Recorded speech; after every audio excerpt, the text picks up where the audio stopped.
할렐루야. 3월 2일 화요일입니다.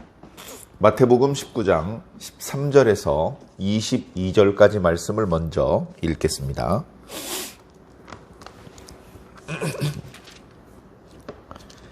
그때의 사람들이 예수께서 안수하고 기도해 주심을 바라고 어린 아이들을 데리고 오매 제자들이 꾸짖거늘 예수께서 이르시되 어린 아이들을 용납하고 내게 오는 것을 금하지 말라. 천국이 이런 사람의 것이니라 하시고 그들에게 안수하시고 거기를 떠나시니라. 어떤 사람이 주께 와서 이르되 선생님이여 내가 무슨 선한 일을 하여야 영생을 얻으리이까? 예수께서 이르시되 어찌하여 선한 일을 내게 묻느냐? 선한 이는 오직 한 분이시니라.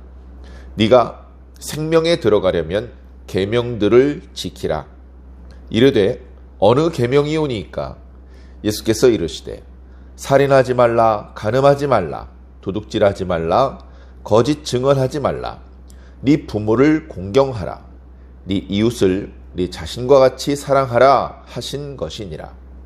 그 청년이 이르되 이 모든 것을 내가 지키었사온데 아직도 무엇이 부족하니이까? 예수께서 이르시되 네가 온전하고자 할진대 가서 네 소유를 팔아 가난한 자들에게 주라. 그리하면 하늘에서 보화가 네게 있으리라. 그리고 와서 나를 따르라 하시니 그 청년이 재물이 많음으로 이 말씀을 듣고 근심하며 가니라. 아멘. 예, 감사합니다. 자, 오늘은 짤막한 이야기 두 개가 있죠. 하나는 어린아이들이 주님 앞에 오는 이야기, 그리고 우리가 잘 아는 부자 청년 이야기입니다. 물론 그 앞부분에 묵상을 했던 말씀, 또 뒤에 이어지는 말씀, 이렇게 계속해서 이제 말씀의 흐름 중에 있는 것들이죠. 이런 것들을 우리가 염두에 두면 좋을 것 같습니다. 그리고 우리가 예수님에 대하여 영화를 보는 것이 아니고 말씀을 읽지 않습니까? 그래서 이제 사람의 얼굴이, 옷차림이 뭐 그런 거는 보이지 않아요. 우리가 이렇게 사람을 직접 대한다면 표정, 옷차림, 또 말투, 그런 것들로 이제 그 사람이 어떤 사람인지 우리가 살펴보곤 합니다. 물론 그게 다 정확하지는 않습니다. 그래서 외모를 보지 말라고 이제 말씀하시기도 하는데, 우리가 성경을 통해서 예수님을 바라볼 때, 또는 성경에 나타나고 있는 다른 인물들을 바라볼 때 할 수 없이 그 사람의 말을 살펴보는 수밖에 없습니다. 그 사람의 말을 자세히 살펴보므로 그 사람이 어떤 사람인지, 또는 예수님께서 주시는 말씀이 무엇을 말하고자 하시는 것인지, 그런 것들을 헤아려 볼 수 있는 것이죠. 그것은 절대 지나치거나 잘못된 일이 아니니 우리가 마음을 비우고 성경을 대할 때에 찬찬히 그 말씀을 살펴보시기 바랍니다. 특히 성경을 처음 대하는 분이 아니고 오래도록 신앙을 하셨었고 성경 읽기나 또는 교회에서 예배 시간에 설교 말씀을 통해서 자주 그 내용을 접했던 분일수록 조금 마음을 비우고 처음 대하는 말씀을 읽는 것처럼 그렇게 말씀을 읽으면 의외로 놓치고 있었던 부분들을 발견할 수 있고 더 큰 유익을 얻으실 수 있을 것입니다. 자, 그런 마음으로 한번 말씀을 살펴보겠습니다. 자, 사람들이 어린 아이들을 데리고 예수님께 다가옵니다. 사역 초기에는요, 환자들이 많이 왔어요. 환자들. 병을 고쳐주는 사람이 없었단 말이죠. 그리고 당시 의술이 병을 온전히 고치는 그런, 고칠 수 있는 병, 의술로 고칠 수 있는 그런 것이 별로 안 됐거든요. 더군다나 가난한 사람들, 무식한 사람들에게 병은 정말 힘든 거거든요. 그랬는데 이제 사역 중반, 종반으로 가니까 사람들이 이제 어린아이들을 데리고 예수님을 찾을 여유가 생겼습니다. 이때 어린아이를 데려오는 사람들은 대부분 여자들일 것입니다. 물론 자녀들을 아비들이 사랑하지 않는 것은 아니지만 여러 가지로 당시 사회적인 분위기를 보았을 때 어린아이들을 돌보고 기르는 것들은 여인들의 몫이 대부분이었을 것 같습니다. 그래 이제 이 여인들 중에서 예수님의 말씀을 듣고 감동을 했고 예수님께서 자기들 마을에 왔을 때 자주 오며 가며 예수님을 보고 인사하고 말씀을 듣고 그리고 그 동네에 어지간한 환자들은 이제 다 고침을 받았을 때 그랬을 때 이제 예수님 앞에 아이들을 데리고 오는 것이죠. 아이들을 예수님께 데려온다는 것은 예수님을 철저히 믿는다는 겁니다. 이분은 정말로 좋은 분이야. 우리 아이 데려가면 괜히 장난치느라고 군밤이나 먹이고 놀리고 이런 분이 아니고 이분이 우리 아이 손잡아 주시고 머리 쓰다듬어 주시면 그것 자체가 엄청난 축복이 될 것 같은 거야. 이제 그런 것들을 마음으로 이제 이 여인들이 느낀 것이죠. 근데 한두 명이 느낀 것이 아니고 여러 사람이 느끼는 겁니다. 어저께도 여러 명의 아줌마들이 아이들을 데리고 왔었는데 오늘도 아침 일찍부터 아줌마들이 아이들을 데리고 오니 제자들 입장에서는 이거 예수님께서 병자도 고치시고 귀신도 쫓으시고 천국 복음을 선포하셔야 되는데 이거 뭐 애들 머리통 쓰다듬다가 이거 볼일 못 보겠네. 이제 이런 생각을 아마 했던 것 같습니다. 그래서 그 부분에 대해서 꾸짖었어요. 오늘 말씀해 보면 꾸짖었다고 표현하고 있습니다. 근데 아마 엄하게 야단을 쳤던 것 같습니다. 약간 섭섭함을 느낄 정도로. 여기 꾸짖었다는 말은요, 예수님께서 귀신들을 꾸짖었다라고 말씀하실 때 파도와 바람을 꾸짖었다고 말씀하실 때 썼던 단어들입니다. 그러니까 아주 막 야단을 친 것이죠. 혼낸 겁니다. 엄하게. 그래서 이 제자들에게 꾸짖음을 당한 어린아이들과 부녀들은 어쩌면 마음에 상처가 생겼을지도 모릅니다. 어쩌면 다시는 예수님에게 아이를 데려올 생각을 못했을지도 모릅니다. 또는 예수님은 좋은 분인데 저 제자들은 아주 그냥 못됐구만, 이런 생각을 가지고 제자들이 없을 때, 특히 자신을 심하게 나무랬던 그 제자가 안 보일 때 아이들을 주님 앞으로 데리고 가려고 그렇게 마음을 고쳐먹었는지도 모릅니다. 예수님께서 그걸 보셨어요. 제자들이 자신을 위한답시고 그렇게 하는데 예수님의 바람과는 달랐거든요. 예수님께서 어린아이들이 나에게 다가오는 것을 절대로 금지시키지 마라. 그 말에 또 제자들은 머쓱해집니다. 자신들이 잘하는 줄 알았는데 자신들이 오히려 잘못하고 있는 거였어요. 제자들은 예수님이랑 같이 다닐 때 뒤통수 많이 긁었을 것 같습니다. 그런 거 안 되는 거였어요, 주님? 죄송합니다. 앞으로는 안 그러겠습니다. 이제 맨날 이런 말만 입에 달고 살지 않았을까.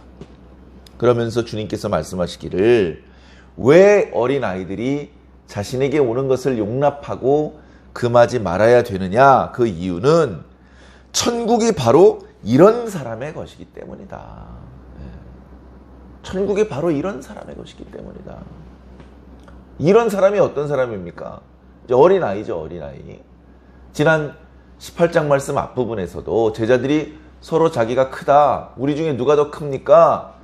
주님 앞에 이렇게 질문을 했을 때도 예수님께서 지나가는 어린아이 한 명을 세워서 보여주시면서 천국에서는 어린아이와 같은 자가 큰 자다. 거기서는 어린아이가 자기를 낮추는 자다라고 말하고 있습니다. 제자들이 서로 자기를 높이려고 했기 때문에 그때는 그렇게 설명을 해 주셨습니다. 오늘은 뭐라고 말씀하십니까? 어린아이 같은 자들이 천국에 가는 것이다. 어린아이들을 많이 무시했어요. 여자도 무시했고 이방인들 무시했고 세리들 무시했고 창기들 하나님 나라와는 상관이 없는 사람들이라고 생각을 했습니다. 거기에는 여자와 어린아이도 있었죠. 여자도 천국에 갈까? 어린아이도 천국에 갈까? 그런 논쟁을 하는 일까지 있을 정도로 예전에는 상당히 무시했죠. 그러나 예수님께서는 어린아이도 갈 수 있다. 어린아이처럼 성품이 온유하고 겸손하고 자기를 낮추는 자, 이게 아니고 정말로 나이가 어린 어린아이도 하나님 나라 갈 수 있다.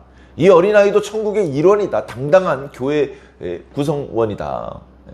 그렇게 말씀해 주시는 것이죠. 뿐만 아니라 이 어린아이는요, 자립이 안 된 사람입니다. 자립이. 경제적으로 자기가 밥벌이를 할 수가 없죠. 그리고 이제 뭐 모르는 게 많습니다. 옷을 어떻게 만드는지, 어떻게 빠는지, 어떻게 기우는지, 밥을 어떻게 만드는지, 빵을 어떻게 굽는지, 뭐 누구를 조심해야 되는지, 뭐 하나님의 말씀도 모르고 그 동네에 뭐 아무것도 모르는 거죠. 그러니까 어떡합니까? 부모가 한시도 그 아이를 떨어져서 지낼 수가 없는 것이죠. 항상 부모가 옆에 있습니다. 보통 아비들은 들에서도 일을 하고 어디 밖에 나가서 일을 하기 때문에 낮에 아내들이 항상 그 아이들과 붙어서 그 아이들에게 율법도 가르쳐주고 집안일도 가르쳐주고 옛날 이야기도 들려주고 하면서 어미를 통해서 항상 배우고 또 야단도 맞고 그리고 챙겨주면 옷도 챙겨 입고 밥도 챙겨 먹고 그렇게 지내는 것 아닙니까? 그런데 어떻게 보면 우리들의 모습이, 제자들의 모습, 하나님 나라 백성들의 모습, 교회 공동체 성도들의 모습이 바로 이런 모습. 자기 스스로 자립된 것이 아니라 너무나 약하고 부족해서 스스로는 설 수 없는, 누군가를 의지하지 않으면 안 되는 그런 존재여야 된다는 것입니다. 당연히 우리가 의지해야 될 분은 성삼위 하나님이시죠. 우리가 교회를 아무리 오래 다녀도, 교회를 30년 아니라 300년을 다녀도 우리는 아직 애기입니다.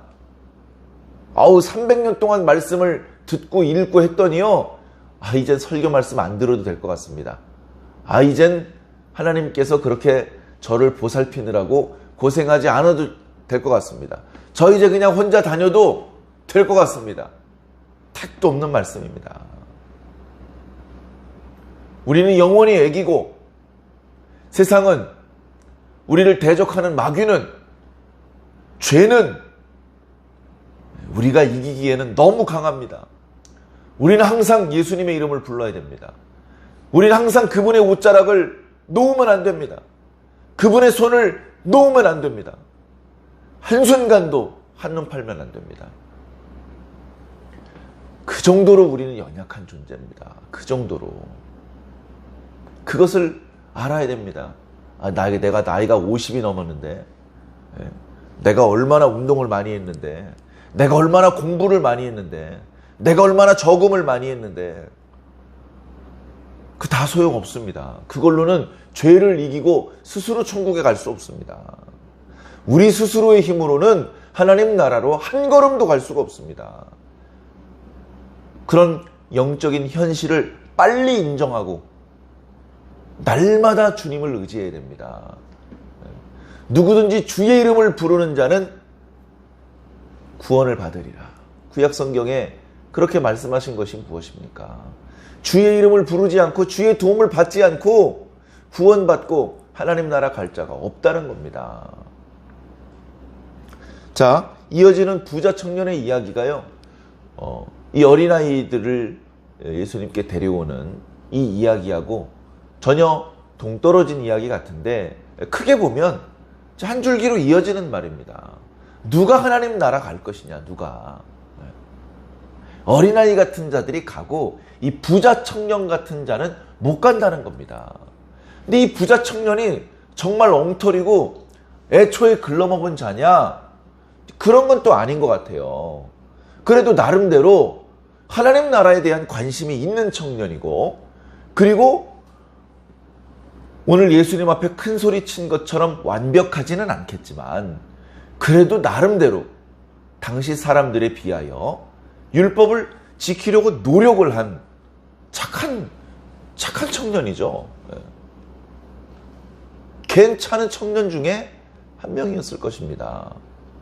물론 욕심이 있습니다. 욕심. 그리고 약간 교만한 마음도 좀 있었던 것 같습니다.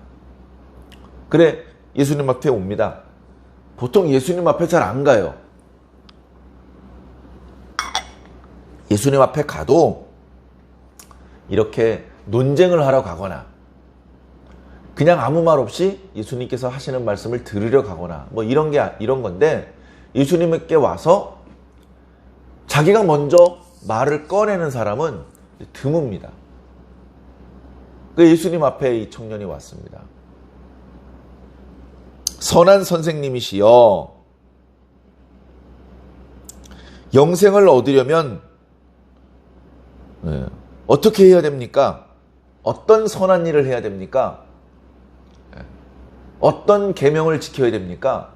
이 성경에 계명이 많더라고요. 그 중에 영생을 얻는데 큰 도움이 되는 계명이 있다면 어떤 계명이겠습니까? 제가 계명을 지키느라고 나름대로 노력을 하며 사는데 그래도 뭔가 부족한 것 같은데 어떤 부분을 보완하면 좋겠습니까? 이렇게 물어본 거예요. 아주 악한 의도로 물어본 건 아닙니다. 예수님께서 예수님을 찾아오는 사람들 또는 예수님께 뭔가 말을 꺼낼 때 그 사람의 심령을 꿰뚫어 보십니다. 그들이 자신을 시험하기 위해서, 자기를 올무에 빠뜨리기 위해서 찾아왔고 어떤 속셈을 가지고 저런 식으로 말을 꺼내는지 예수님께서 다 아시고 계시는 것이죠. 이 청년은 어떻게 보면 그렇게까지 악한 의도가 있는 것은 아니었습니다. 예수님께서 이 청년의 말에 대꾸를 해주셨는데요.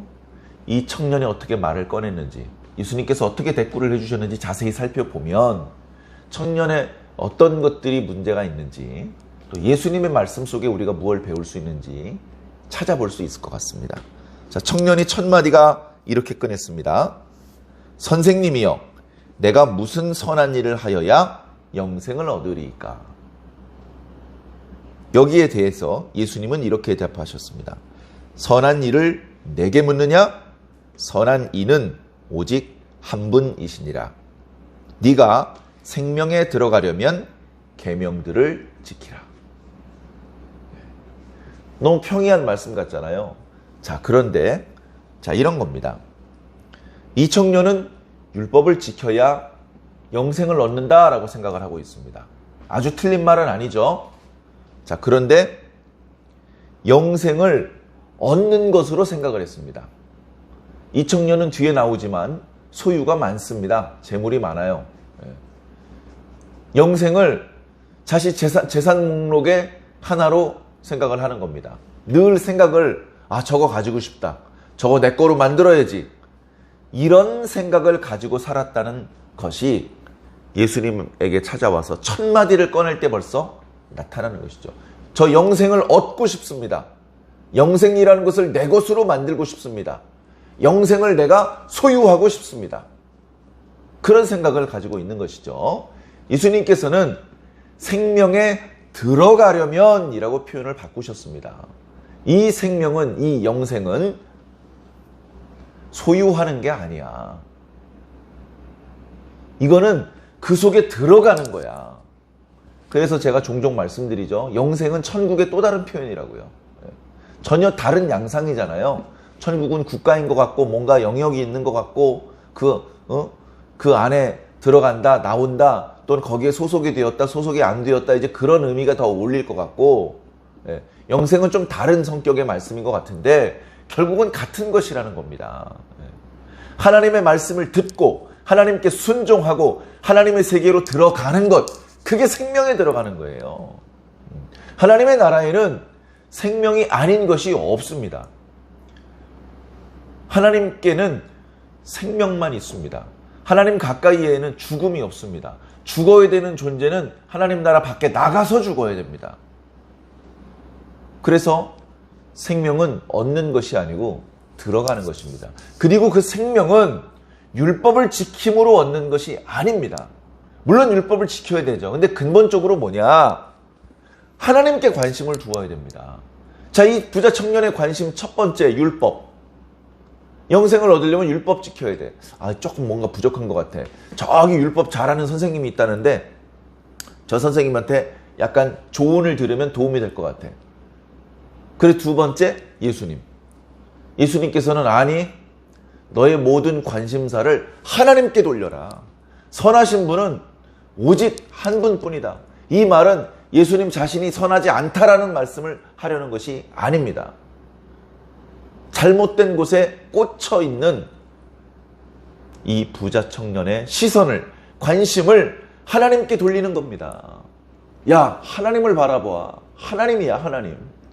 나도 하나님께서 보내서 여기 온 거고, 율법도 하나님께서 명하여서 네가 배우게 있는 것이고, 영생도 하나님께서 주시는 것이고, 천국도 하나님의 나라고, 넌 먼저 하나님께 우선순위를 두어야 돼. 하나님이 첫째야. 그렇게 청년의 시선을 돌려놓은 다음에 네가 생명에 들어가려면 계명들을 지켜라. 이렇게 말씀하셨습니다. 그래, 이런 예수님의 말씀에 청년이 살짝 당황했겠죠. 살짝. 그런데 뭐 크게 잘못한 건 아니잖아요. 예. 그래서 이 청년이 본래부터 물어보려는 질문을 꺼냅니다. 역시 대화를 주거니 받거니 하다 보면요, 결국 속에 있는 게 나와요. 그 속에 있는 게 뭡니까? 예, 그렇게 말씀하실 줄 알았습니다. 그런데요, 많은 계명들 중에 어떤 계명을 지켜야 되나요? 이렇게 물어보는 겁니다. 예수님의 대답은 상당히 평이한 대답입니다. 예수님께서 하신 대답을 종합하면 어떤 대답이냐? 5계명, 6계명, 7계명, 8계명, 9계명, 10계명을 지키라. 이 말입니다. 네가 보니까 1, 2, 3, 4계명은 잘 지킬 것 같아. 그래, 그거 잘하는 거야. 근데 보통 사람들이 5, 6, 7, 8, 9, 10계명이 좀 부족하더라고. 거기까지 잘 지키면 잘하는 거야. 그런 말씀처럼 들립니다. 물론 순서가 좀 바뀌죠. 6계명, 7계명, 8계명, 9계명, 그 다음에 5계명, 그 다음에 10계명은 내 이웃의 소유를 탐하지 말라는 말씀 대신 내 이웃을 내 몸과 같이 사랑하라 라는 말씀으로 그렇게 이제 말씀을 주십니다. 아주 익숙한 말씀이죠. 이 청년이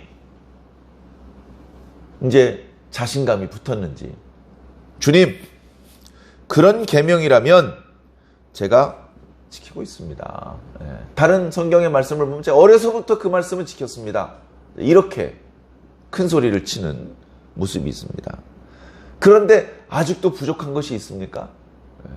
그러니까 청년이 알고 싶은 건 그거예요. 그런 평범한 율법, 우리가 이미 알고 있는 율법, 우리가 이미 잘 지키고 있는 율법, 그런 거 말고 당신은 선지자니까, 사람을 꿰뚫어보는 능력이 있으니까 제가 평소에 어떤 계명들이 좀 소홀한지 그걸 꿰뚫어 보실 수 있으시다면 그 부분을 좀 지적해 주십시오. 제가 좀 더 온전하게 율법을 지킬 수 있도록 저의 부족한 부분을 좀 지도해 주십시오.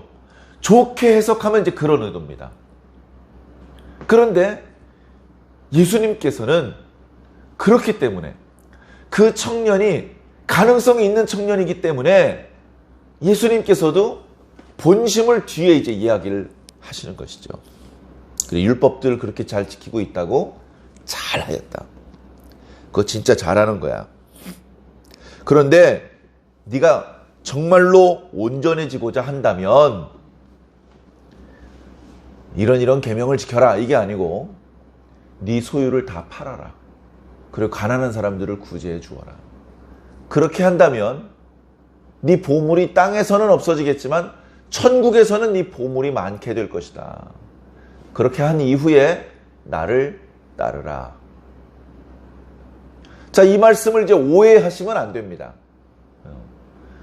천국에 가려면 무조건 재산을 다 팔아야 된다. 가난한 자들한테 다 주고 빈털터리인 상태로 예수님을 뒤따라가야 된다. 이런 의미로 해석을 하면 곤란하겠죠. 예수님은 항상 예수님 앞에 있는 사람들을 기준으로 말씀을 하시는 겁니다. 지금 예수님 앞에 서 있는 이 부자 청년은 소유가 많아요. 다시 말해서 그가 물론 영생을 얻고 싶은 욕심도 있지만 율법을 더 잘 지키고 싶어 하는 그런 선한 마음도 물론 있지만 아무리 살펴봐도 너는 우선순위가 하나님이 1번이 아니고 재물이 1번이다. 영생에 들어가려면 더 온전해지려면 율법을 더 완전히 지키는 그게 아니고 좀 우선순위부터 좀 정리하자. 우선순위 좀 조정 좀 하자. 재물이 우선순위인데 재물 다 가난한 자 줘버려. 가난한 자들을 구제하는 것이 급하기 때문이 아니고 그 청년의 우선순위가 재물이 되면 안 되기 때문에 그렇습니다. 재물을 다 처분하고 나면 재물을 우선순위에 두기 어렵겠죠. 그렇게 다 내려놓고 주님을 쫓아가라. 물론 오늘날 현대 그리스도인들도요. 우선순위에 하나님을 제일 사랑한다. 하나님 다음은 뭡니까? 아내를 사랑한다. 정말로 그랬으면 좋겠습니다. 근데 사실은요. 돈을 사랑하고 쾌락을 사랑해요.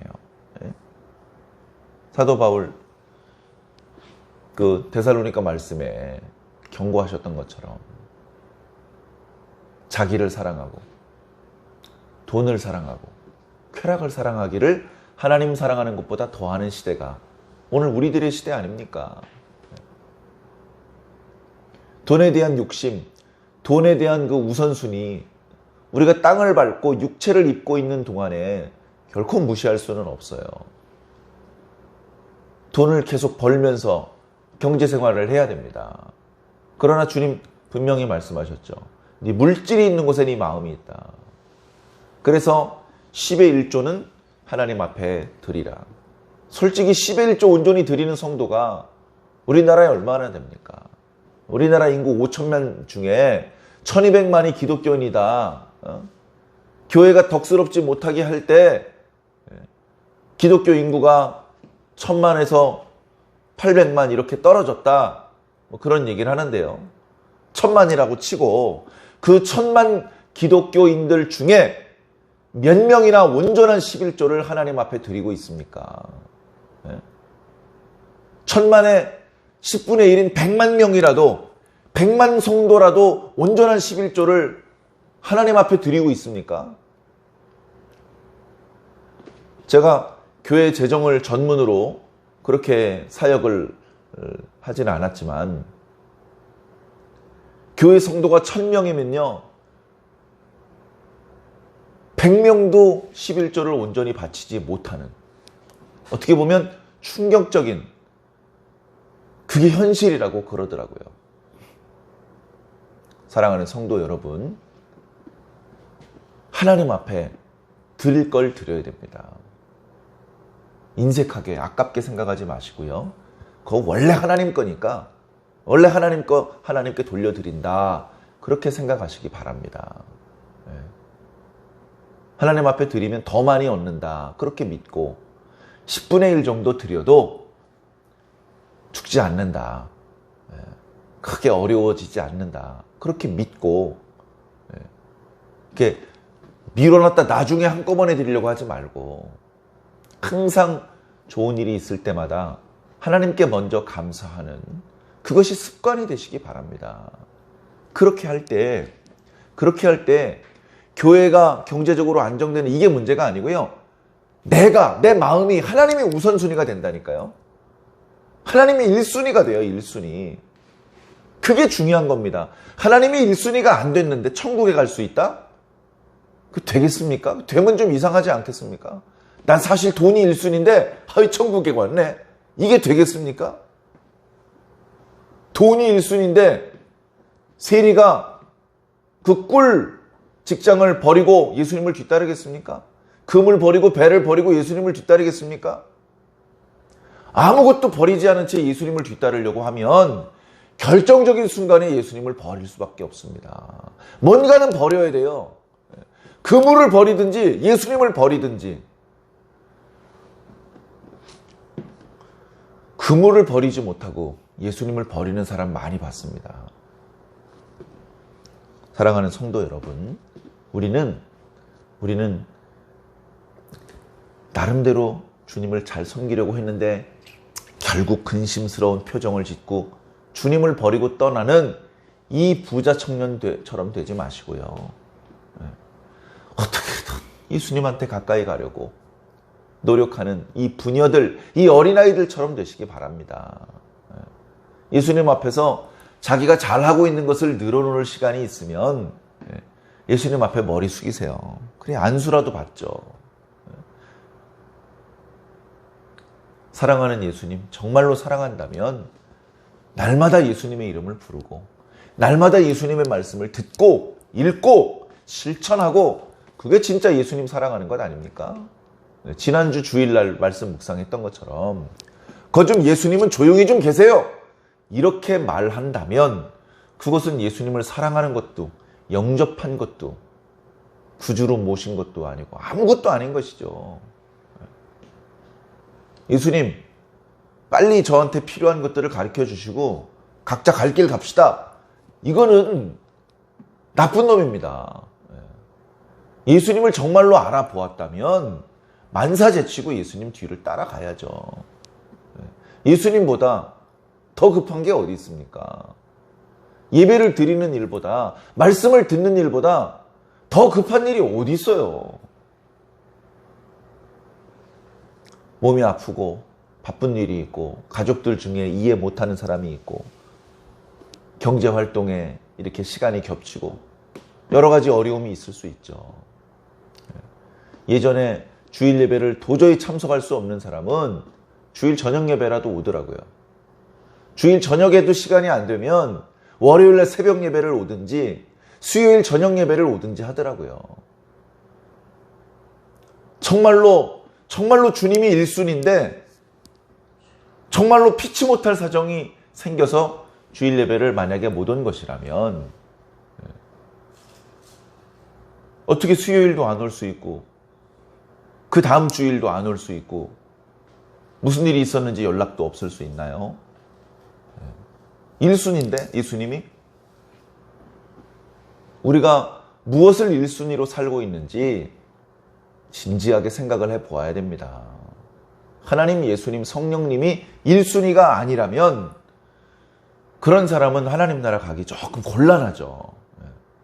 그리고 반대로 하나님, 예수님, 성령님이 1순위라면 교회가 그렇게 뒷전이 될 수는 없죠.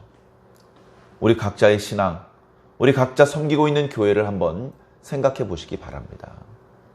하나님을 기쁘시게 할 수 있는 온전한 믿음으로 성장하고 성숙해 가시기를 또한 주님 이름으로 간절히 축원을 드립니다.